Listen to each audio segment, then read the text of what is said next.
it's just it's a beautiful, beautiful thing to witness, to see men and what happens when they come together and take their armor off. Welcome to the Things You Can't Unhear podcast. I'm your host, Maritza Barone. In this show, I will introduce you to ideas, concepts, and mindsets that will open your mind to a new world of well-being and personal life growth. Through eye-opening interviews, we elevate people in the world doing amazing things for humanity and share insights that will shift you to become the happiest, healthiest, kindest, and most compassionate version of you.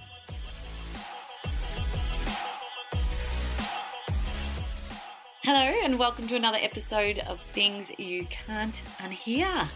I'd like to thank you all for listening again and again to this show. It means the world to me. Every single listen means the absolute world to me. And today's an important episode because I believe when it comes to wellbeing practices, I feel it's so heavily dominated by women.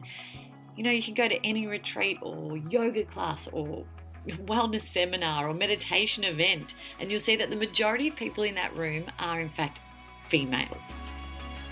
And I often wonder what the males are doing to look after their own mental health. And the truth is, the answer for many men is not a lot, unfortunately. And due to the fact that men are generally not as open as women emotionally, it's probably men. Yes, you listening, or yes, your partner out there who need these self-care practices the most. So today I've invited the wonderful Asha Packman on the show to open the conversation about men's well-being and perhaps introduce openness and connection to the lives of more men. We'll explore well-being with men in particular and how vulnerability can actually mean strength, because for a long time, we'd been led to believe that vulnerability means weakness, and in fact, it truly does mean the opposite. So for those who don't know him, Asha is the founder and director of The Fifth Direction, which is a space that really enables its members to turn inward with meditation and movement. He's also the president of Meditation Australia and the founder of a men's circle called Warrior Within. We're going to learn more about that in this episode today. But Asha is also a regular wellbeing speaker at conferences and retreats and contributes to numerous websites and publications in the wellbeing field. And for Asha, he had a pretty significant series of events in his life that really shifted him. That includes the diagnosis of a progressive rare blood cancer, and it really led him to shift gears from what was a very successful corporate career to focus on health and well-being in a full-time capacity. So now he's a qualified mindset and leadership coach. He's also a HeartMath and Wim Hof method instructor and has qualifications as a Kundalini Yoga instructor and many, many more things across the wellbeing board. You've got a very impressive bio, Asha. Thank you so much for joining us here today. Thanks for having me. It's a pleasure to have a conversation with you. Oh, absolutely. And as I said to you before we hit record, your name has popped up in many of my circles. So I'm not one to ignore signs. So here we are speaking today. And even in the lead up of getting to know your story, I've just sort of spent the last few days listening to interviews that you've done with other people. And you've got such an important message to share.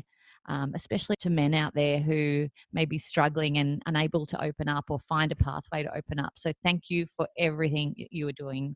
Oh, wow. Yeah, no, I love what I do. It's an absolute honor to be of service where I can. Yeah. And you talked about the sort of the I guess the educating myself part of it. And really that just comes from my curious nature. I know, I feel the same way. I feel like the more you learn, the more you need to share, because it's, you know, you obviously grow as a person so much when you're learning these new techniques, and keeping them to yourself is so difficult to do when you know how beneficial it will be to so many other people out there. No, I think that's true. I'm also fond of saying, the more I learn, the less I know. It's so broad, and you know, you feel you go diving down these rabbit holes, and sometimes, it feels like the things that you need to know about just broadens and gets bigger. It's so true. And I know the type of person that you have grown to become now. But what were you like as a child? How could you describe yourself as a child? Because I'm always intrigued to know if any of these types of thoughts were hinted throughout your childhood. That's a big question. I Mm. like it, actually. Yeah.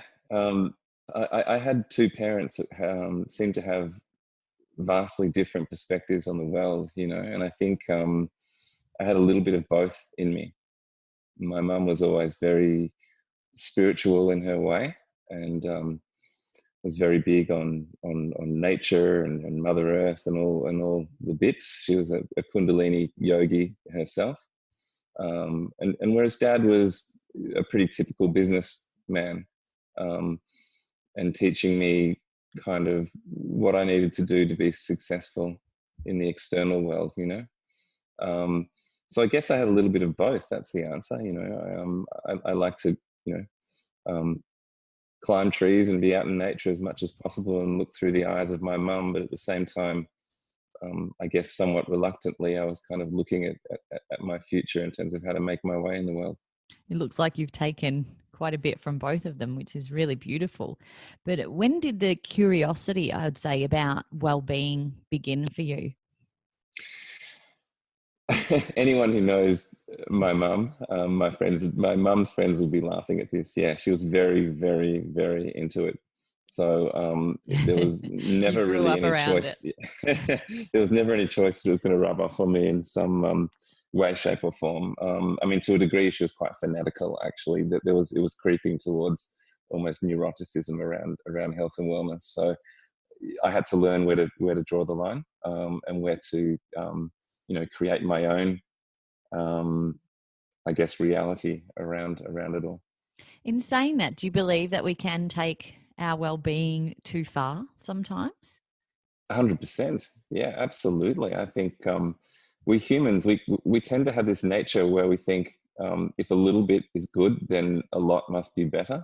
Mm. I don't know if you've experienced that in your life, but I see people, latching on to the latest wellness, I guess, concept, and there's this sort of drive to take it as far as you possibly can.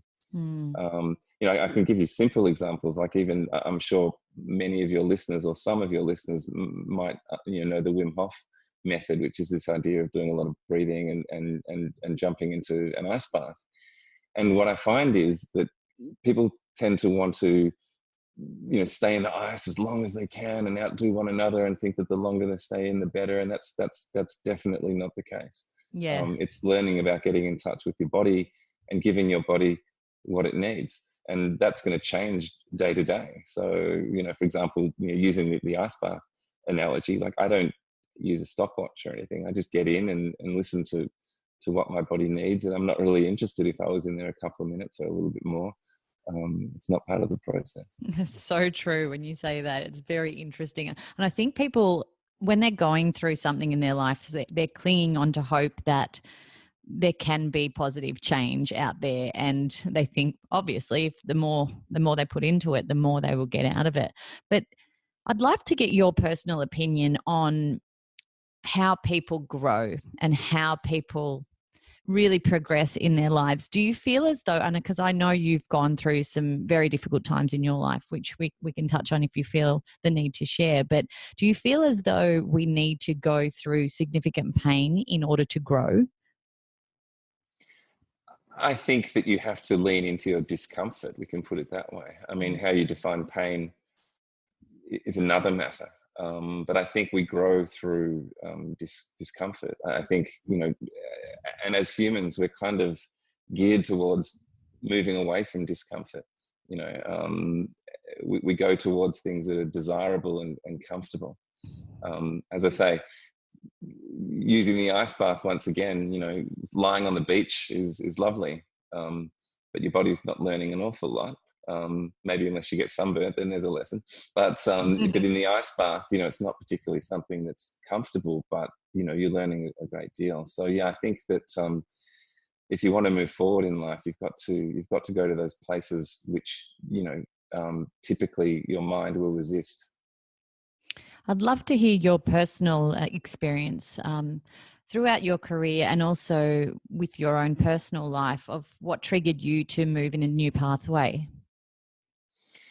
Yeah, well, now we get into the part where I'm kind of sharing a little bit about my story, which I'm more than happy to do. I think it was it was gradual to a degree, and then it was very sudden. Mm. So I think, let me preface this just by saying I believe that our life's path, our true life's path, is kind of out there, and when we're not living that path fully, the universe has a way of kind of giving you these subtle messages to maybe make some changes or to kind of, straighten up a little bit. Mm. And I believe that most of us, particularly men, we don't tend to listen to that message. And a great friend of mine, James Greenshields, refers to it as the feather, the brick, and the train. And it's this idea that, if you're not living your true purpose, the universe will start off by tickling you under the chin with a feather, and progressively the noise will get louder until, it's a train wreck. And for me, living in the corporate world and doing all these things was probably not what I was destined to do. It didn't. So for me, all the way through that, although I was successful, there was kind of this gnawing in my guts that perhaps, is this all there was? Is this, where was this leading to? Is this really what my life was about? I was unable to hold relationships down. I had a lot of things that I used to do which weren't particularly healthy, which would distract me from these feelings, spending too much time in bars and so forth. And, I guess I got that lesson from the universe really hard, in the sense that in 2007, my sister took her own life. And for me, that was a massive, massive wake-up call. And, I made some changes, but I still stuck to the corporate path for a little while. But there was definitely a shift in me when that happened. And then not so long after that, my mum, who got sick with cancer, which came back after my sister died, she made the decision to end her own suffering as well, which was very different to my sister's, but at the same time, very difficult. And shortly after that, I got diagnosed with cancer myself. So that, to me, that was kind of the train wreck. And part of that was this slow recognition, and then it all happened very quickly at the end. So I made a lot of changes. I actually ended up in a psych ward for a couple of weeks, to be truthful with you. I think that's pretty fair, actually. I mean, that's significant pain that you had to deal with. 100%, yeah. And so I don't look at that as a failing in any sense. But I was able to come out of there with a really blank canvas, and I still had I guess a journey of wellness on my hands with the diagnosis, but I began to turn towards things like meditation and kind of more spiritual practices, and making a bigger effort to understand my body and what my body needed, and looking at food and looking at other different things. So in a sense, I really turned my whole life around. But what I realized during that process is that I really enjoyed it, that side of looking into all that stuff. And it was, again, like you said in the beginning, I realized that I wanted to actually give some of that knowledge back. And then it was that other people on similar journeys were coming and asking me questions, and I found myself in situations where I was able to help, and it just naturally led to the path that I'm on now. It's amazing how the uncertainty of life and things that just happen to us lead us into a completely different direction. And, you are now teaching people these methods and changing people's lives in so many ways through the businesses that you run and the practices that you do. But I would love to talk more about the journey that you're still going through now with your own diagnosis, and how you are managing that from a mindset and a physical perspective. Yeah. I mean, you're right. And for those that don't know, what I have is a rare blood cancer, which is progressive and basically incurable. So there is kind of an ongoing, there is ongoing work to do, I guess, around that. And some days are better than others. But yeah, around the mindset stuff, it's been super interesting to notice how my relationship to to, I guess, the disease has changed over time. The day I sat in front of a professional looking lady in a white coat who told me the news, it seemed like a very bad day.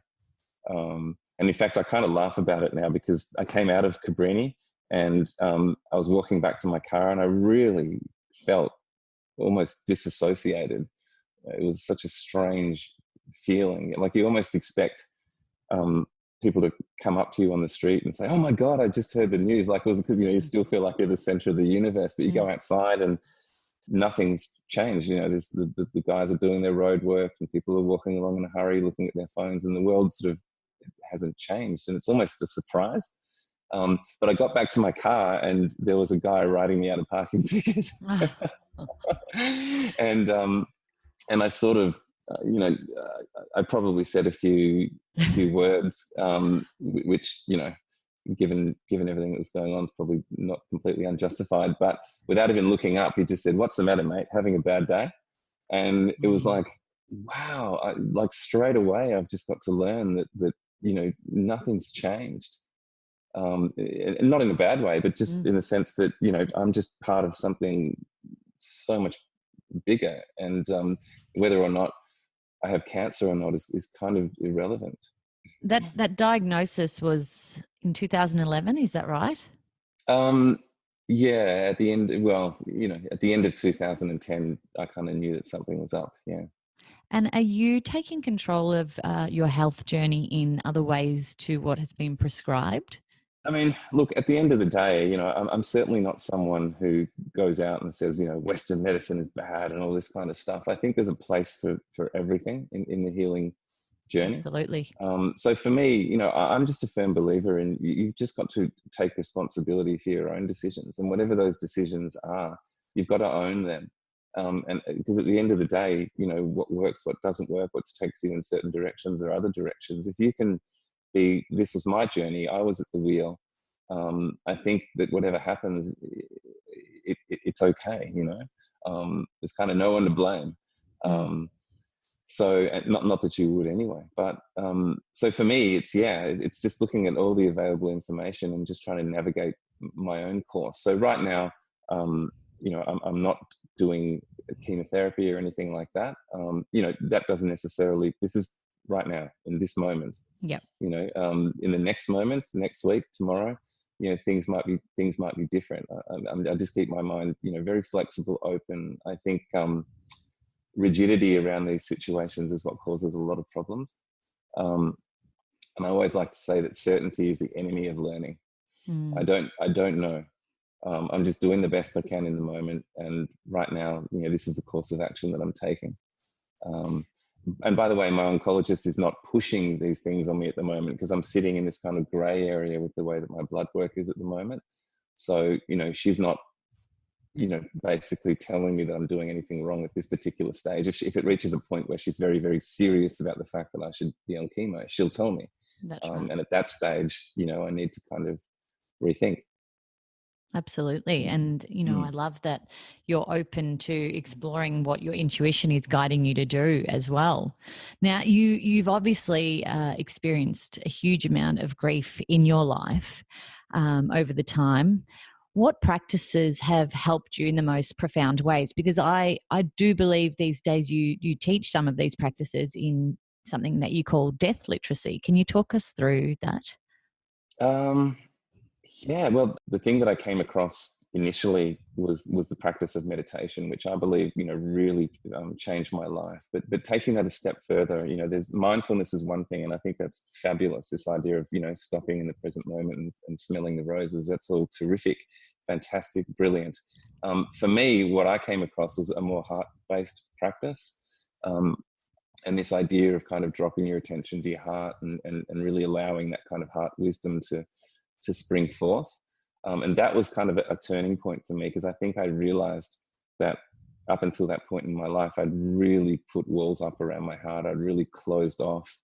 We can talk a little bit more about how that relates, how that can manifest into disease. But, for me, that practice of kind of heart-based meditation was really the thing. And having compassion, initially finding compassion for myself. I think I'd been really hard on myself. In fact, I don't think I really liked myself very much. Even though I was achieving great things in the corporate world, it was never enough.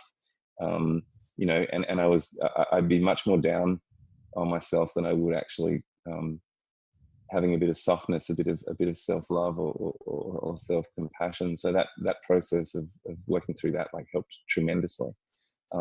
But in then leading on to the next part of your question around death and death literacy, the two things are very much interlinked, because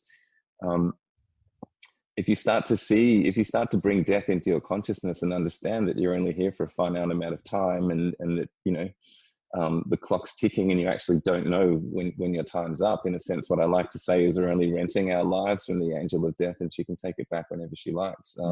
It actually allows for that self-compassion and compassion in general for everybody, everything on the planet to really shine through. I see death as a very, very wise teacher, which not many people are kind of taking advantage of. We tend to have this underlying denial of death.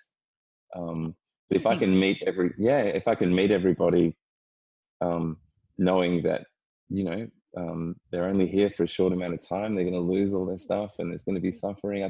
How can I possibly feel anger or any of these kind of degenerating, depleting emotions for that person, in the sense that we're all in this together. We're all just travelers on the road of life. Many of us fear death, or I think the majority of us fear death in so many ways. And we even avoid talking about it. I think talking about death makes a lot of people feel uncomfortable. And I think when we raise these conversations, it does put us in ease if we just sort of start exploring it in a non-fear based way. I mean, I recently interviewed Debbie Malone. She's a psychic medium, and she's had 7 near-death experiences and actually physically passed for several minutes at some stage in her life. And she described that feeling as being so euphoric and so beautiful. But it's incredible that we fear that moment, that unknown area of where we will go or where we will end up or what we will feel like, that we avoid talking about it at all during the time that we are here. I agree. I mean, I can take that a couple of different places, but it loops back to what we said at the very beginning of this conversation, and that was that we learn from places of discomfort.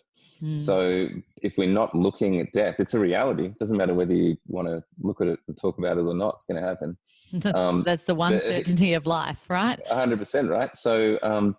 So yeah, it's like by diving into that discomfort, you're going to get growth, just like we were talking about an ice bath or anything like that at the beginning of the conversation. So for me, you know, going there and facing that fear and facing whatever's in there for you around death is highly beneficial. And I think also there's a story which has been woven into the number of people that come to my death meditations, and you can see that fear has actually been implanted by the people around them, like family and friends.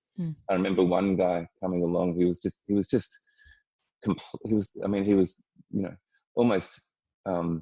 terrified of death, let's put it that way. But, you know, when we dug in a little bit, we found out that when he was a child, even if he was in the backseat of the car and his parents drove past a hearse, they'd be like, cover your eyes, don't look. Wow. You know, all this stuff. And so he that's an implanted belief.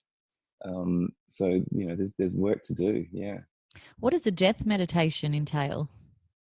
It can go a number of different ways. You'll have to come along to one of my workshops. But yeah, I mean, literally I'll guide you through a meditation where you actually kind of, you know, metaphorically speaking, die, and you just notice what comes up. And we ease into that process, like very gently and very carefully. Is the aim to remove the fear?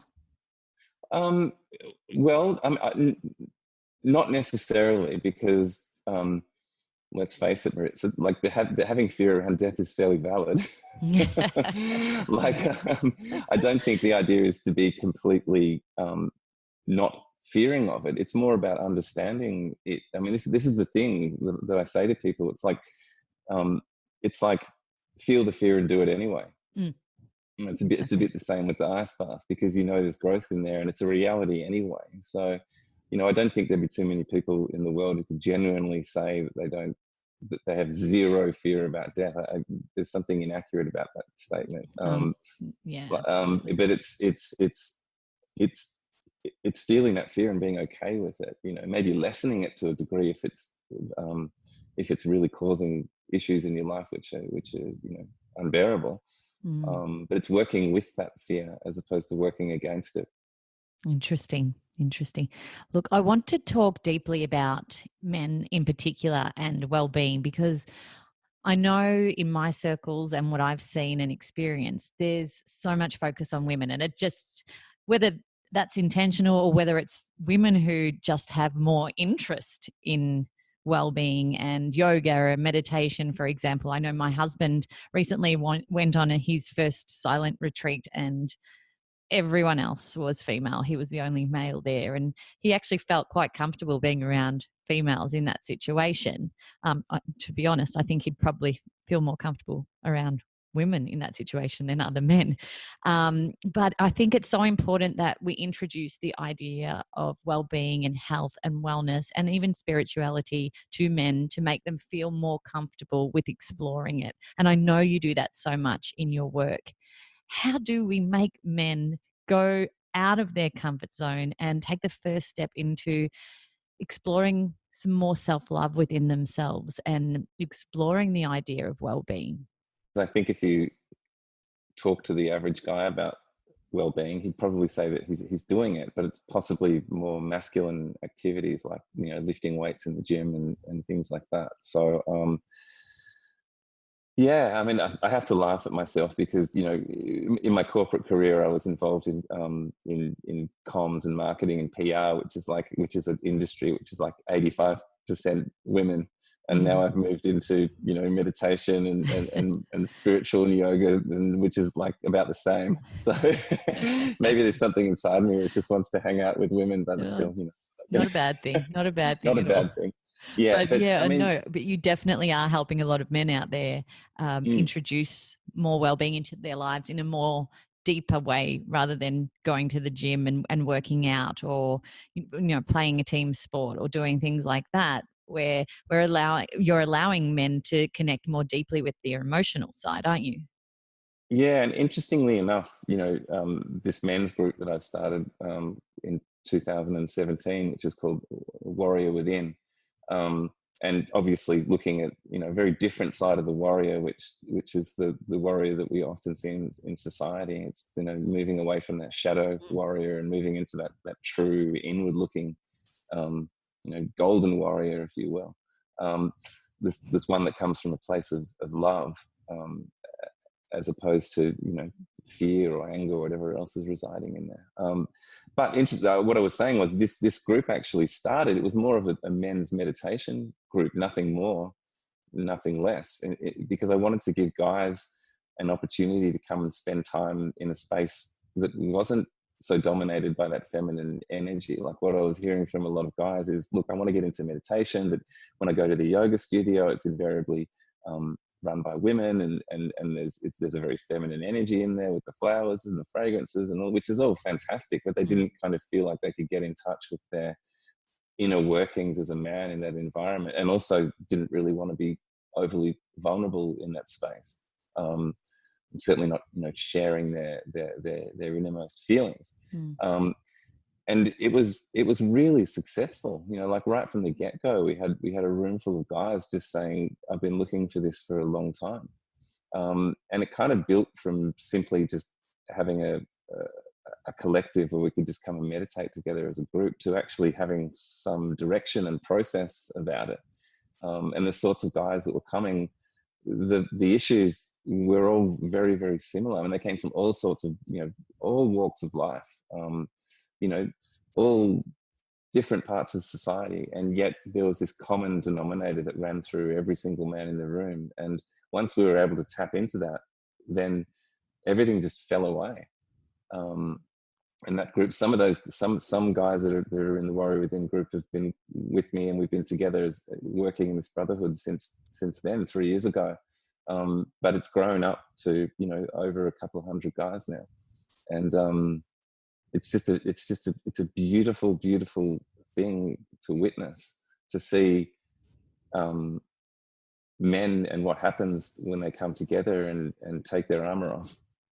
Oh, so true. And I hope that continues to grow for so many people out there, because I think it's so important that men bring out the emotions within them. I mean, they've always been raised majority of the time to show strength rather than vulnerability and emotion. And, just for example, I never saw my dad cry when I was a kid. I saw my mum cry all the time. And me now as a mum, I cry all the time, and my husband very rarely cries, or if he does, he doesn't do it in front of me or my kids. And, I feel as though we need to allow men that opportunity to show their emotional side without them thinking that they still aren't that strong person who they can be physically outside of that. But showing emotion can be completely accepted by all of us out there, including other men. And I think that's a big thing. I don't know. I'd love to get your perspective on that. Do you feel as though men feel judged more from other men or just from people in general? It's a great question. Yeah, and just taking you back to what you said at the beginning there around strength and vulnerability, because and I'm not. I tend not to use the word vulnerable too much. I prefer just openness or something like that. But being open is such a sign of strength. So I think you said something in the beginning around men, they feel like they need to be strong and not vulnerable, which is kind of to me that's kind of a little bit of an oxymoron, because being open, vulnerable, if you will, is actually the greatest sign of strength. I It's absolutely love that. I love that turn of perception that you've just done there. Yeah. Yeah, so I think that getting guys to understand that's one thing, but there's still all this conditioning, deep inside. Like you might be able to explain it kind of logically and they get it, but there's still another question of actually doing it, because the mask, the armor's on pretty strongly with these guys, and they've operated that way all their lives, including myself, and to some degree, it's absolutely still a work in progress for myself. So, I think. Getting to that place, through the work that we do in the group is super important. And it's not all about, having to break down and cry and do all those things. I mean, if that happens, that's great. And there should be space in a container for that to happen. It should be completely acceptable, but it doesn't have to look like that either. It can look, there's an infinite amount of ways that can look. But you said something about, why will guys keep the armor on, or why will they, because they don't want to kind of look bad or whatever, and they're worrying about other men judging them. But also, a lot of men find that it's the women that judge them pretty hardly too, because and I've heard Brene Brown speak to this very, very beautifully, and it resonates very deeply with me. A lot of women out there, if they're honest with themselves, they might say to their men, you're allowed to be open, you're allowed to cry in front of me. But when they do, they're a bit repulsed by it. That's really interesting. Because they're looking for this man to be up on the white horse, as Brene Brown says, and the man's not allowed to fall down, because if the man falls off the white horse, well, how am I, as a woman in this partnership, going to hold things together? Like, I'm kind of expecting you to always be there and stand firm no matter what I'm going through. That's something I think women need to explore too, if we find ourselves feeling that way. I know I've got a friend whose wife is going through postnatal depression at the moment, and he completely feels unable to show any of his emotion because he's really struggling to hold it together himself. But he's doing the best he can not to show that he's crumbling, so his wife and his baby can benefit from his strength, is what he calls it. He says there's no option out there for him to crumble because he needs to hold it together for them. And I think we need to let men release what they're feeling, because it gets to a boiling point and then things just happen that could have been avoided. Yeah. So what about this? In that, let's take that example as something to work with. So, that particular man feels as if, his masculine energy needs to be in a way that he holds firm, he's stoic, he holds solid for that situation, for his wife, for his kids.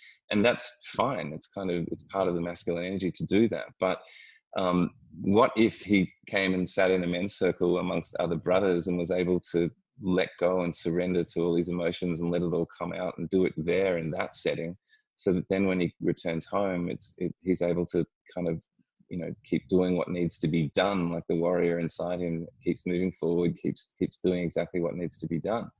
But now he's got an outlet. And this is what happens. These guys, they come into these circles and,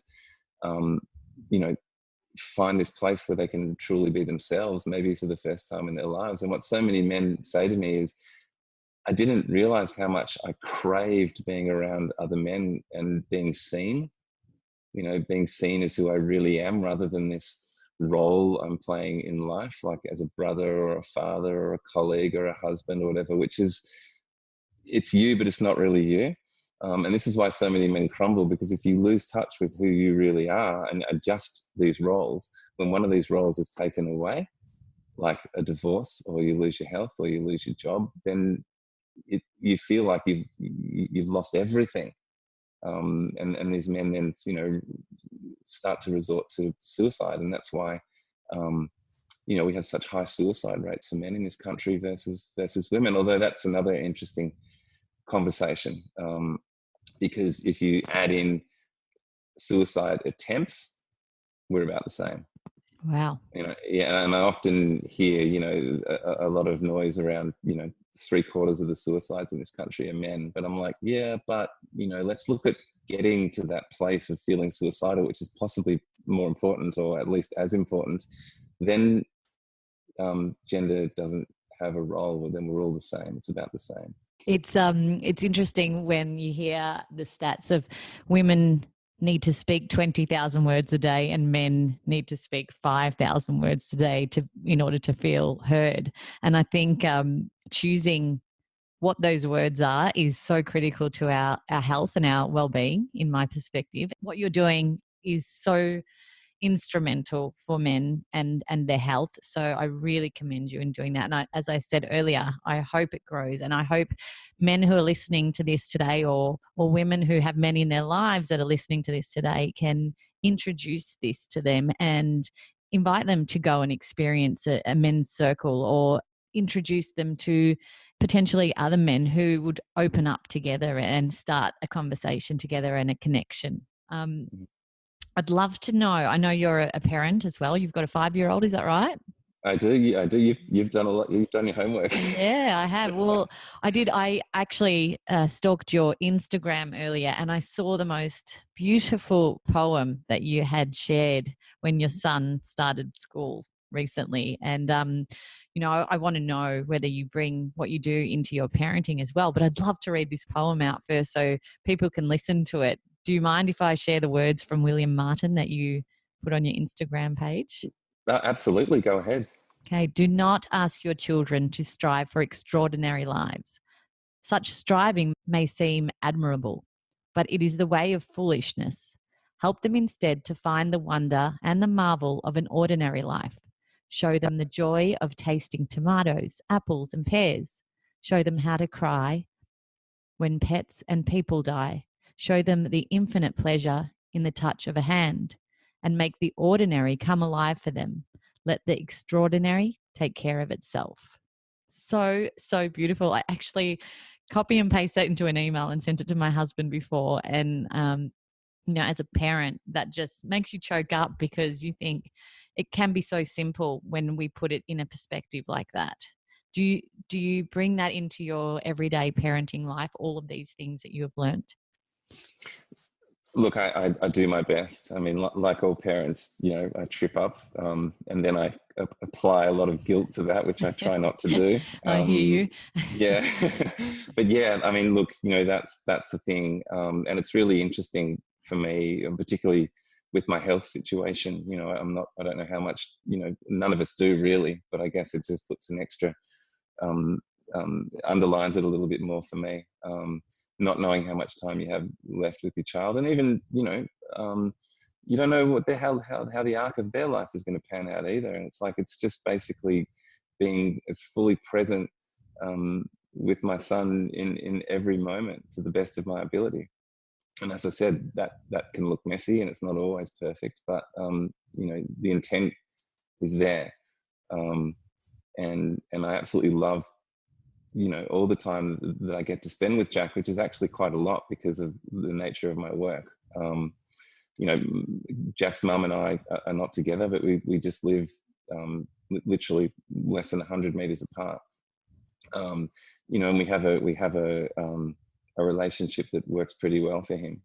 And I really honor that. But in a sense, you know, as when I'm with Jack, it's just he and I a lot of the time. So I really get to sort of understand him, and I really feel like we have a really special relationship.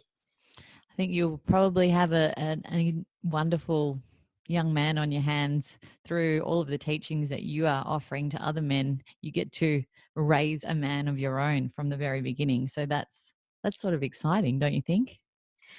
And terrifying. And we all know how that feels as a parent. Yeah.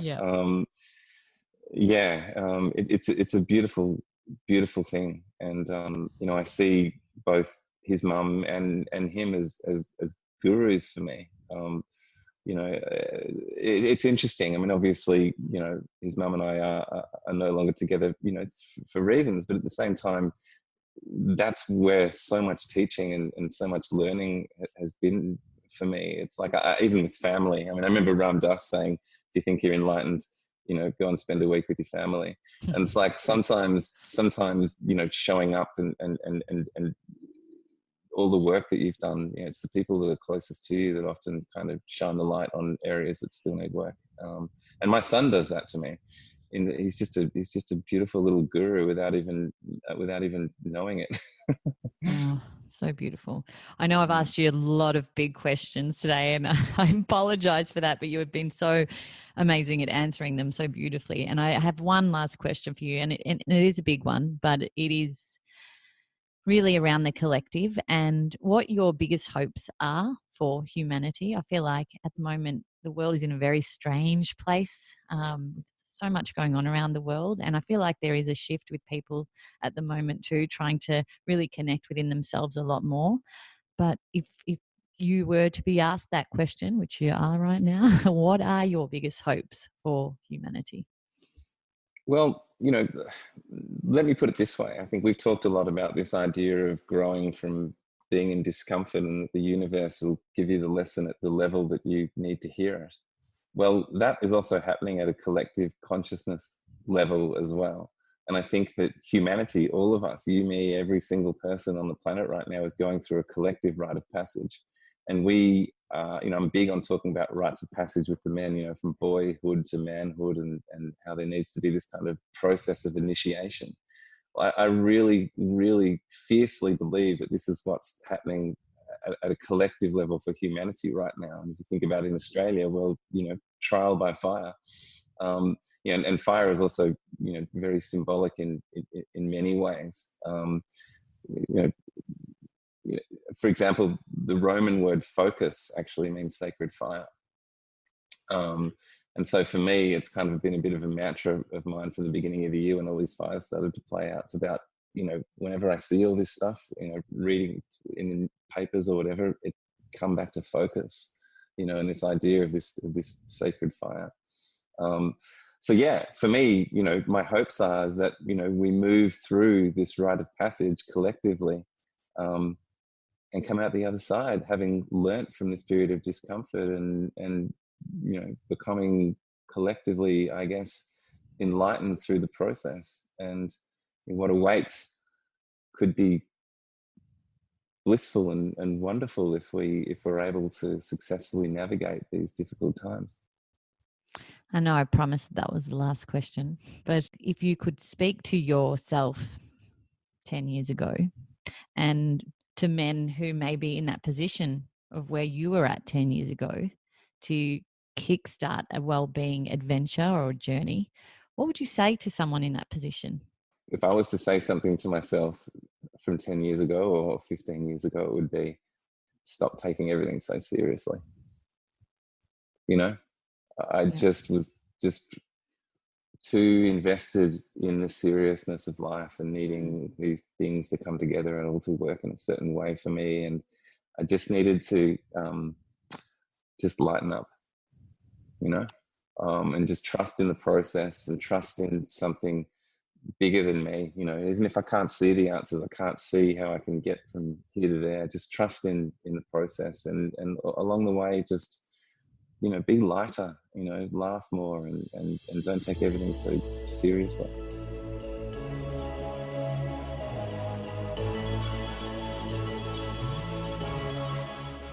I'm Maritza Barone. Thank you for listening to the Things You Can't Unhear podcast. I'd love to keep the conversation going. Let us know what you thought of this episode, and if something really profound came up for you that you want to share, let's talk about it. You can find me on Instagram at Things You Can't Unhear, or on my personal page at Maritza_Barone. And if someone you know will benefit from something that was said in this show, make sure you share it with them too. If you haven't already, hit the subscribe button and keep up to date with what's next. And if you can spare a few seconds, please rate and review the show on iTunes, just so other people can find us more easily and quickly. And as always, my friends, be happy, be healthy, be conscious, and be kind.